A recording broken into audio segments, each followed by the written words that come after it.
जोहार दोस्तों। झारखंड एक खनिज संपदा से भरपूर राज्य है।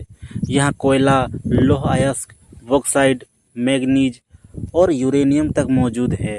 लेकिन सवाल यह है कि इतने संसाधन होने के बावजूद झारखंड आज भी पिछड़े राज्यों में क्यों गिना जाता है। पहला तर्क, झारखंड में अब तक कोई ठोस और दीर्घकालिक विकास नीति नहीं बनी। हर नई सरकार अपनी अपनी योजनाएं लेकर आई, लेकिन लगातारता नहीं रही। उदाहरण के तौर पर औद्योगिक नीति बनी भी तो सिर्फ कागजों पर। शिक्षा नीति का खाका बना, लेकिन जमीन पर लागू नहीं हुआ। दूसरा तर्क, विकास की सोच संसाधनों के दोहन तक सीमित रही। खनिज का खनन तो हुआ, लेकिन उस संपदा का लाभ स्थानीय लोगों तक नहीं पहुंच पाया। आज भी झारखंड का युवा रोजगार के लिए दिल्ली, मुंबई और बेंगलुरु पलायन करने को मजबूर है। अगर सही नीति होती तो खनिज आधारित उद्योग यहां स्थापित होते और लाखों युवाओं को रोजगार मिलता। तीसरा तर्क, शिक्षा और स्वास्थ्य पर कोई लंबी अवधि की योजना नहीं बनी।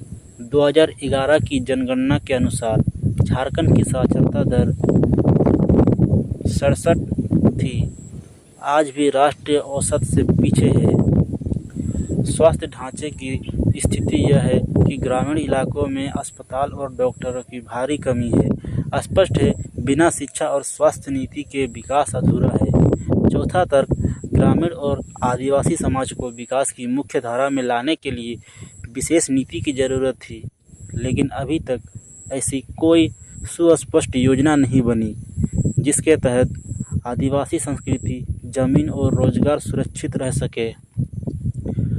समाधान और सुझाव, अगर झारखंड को आगे बढ़ाना है तो सिर्फ घोषणाओं से काम नहीं चलेगा।